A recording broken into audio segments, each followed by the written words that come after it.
Sir నేను case మాట్లాడుతున్నాను కదా, 50,000 ఇచ్చాను కదా, 50,000 ఇచ్చినప్పుడు నా కేసు టేకప్ చేయకుండా నన్ను ఎందుకు ఇబ్బంది పెడుతున్నారు సార్ అని చెప్పినంటే, లేదు మళ్ళా నాకు లక్షలు ఇస్తే కనుక నేను టేకప్ చేస్తానన్నారు. మళ్ళీ ₹1,00,000 తీసుకున్నారండి. ₹1,00,000 తీసుకొని సరే టేకప్ చేస్తానన్నారు. కానీ మళ్ళీ నెలలు జరుగుతూనే ఉన్నాయి. ప్రతి నెల నేను నా భర్త వస్తూనే కేసు విషయం అడుగుతూనే ఉన్నాం. కానీ శ్రావణ్ గారు ఏమి సమాధానం ఇవ్వట్లేదు. ఆ కేసు విషయం అయితే అసలు రావద్దంటున్నారు. నా దగ్గర డబ్బులు తీసుకొని 50,000 ఫోన్ పే చేసుకుని ₹1,00,000 డబ్బులు తీసుకొని నా కేసు టేకప్ చేయని డాక్టర్లతో కుమ్మక్క అయిపోతే నాకు ఎంత బాధగా ఉంటుందండి. జడ శ్రావణ్ గారు చేసినంత మోసం అండి. న్యాయమే జరగలేదు. న్యాయం చేస్తాడని అన్యాయమే చేశాడు. న్యాయం అనే మాట లేదు అతని దగ్గర.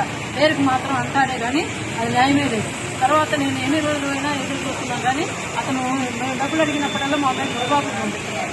అతను సెక్యూరిటీ గార్డ్స్ కానీ వాళ్ళ దగ్గర ఉండే వాళ్ళు కానీ స్టాఫ్ కానీ వాళ్ళు లోపలికి సరేనని ఇంకా మా కేసు కాకపోయినా పర్లేదు సార్, ఎన్ఓసీ అన్నా ఇవ్వమని అడిగాను.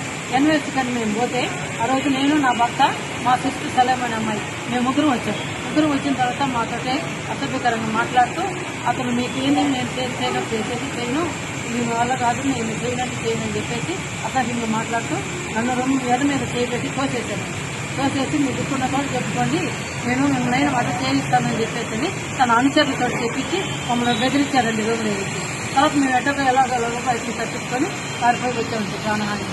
కానీ ఇట్లాంటి జగన్ శ్రావణ్ కుమార్లు ఎంతమంది ఉన్నారో తెలియలేదు. కానీ ఎస్సీ ఎస్టీ వాళ్ళకి మాత్రం పేరు గొప్ప అభివృద్ధి పడినట్టుగా అసలు కేసులు టేకప్ చేయకుండా అలాంటి వాళ్ళని ఎంతమందినో మోసం చేస్తూ డబ్బులు ఆర్జిస్తూ పైగా కేసులు తీసుకోకుండా చేస్తున్నారండి.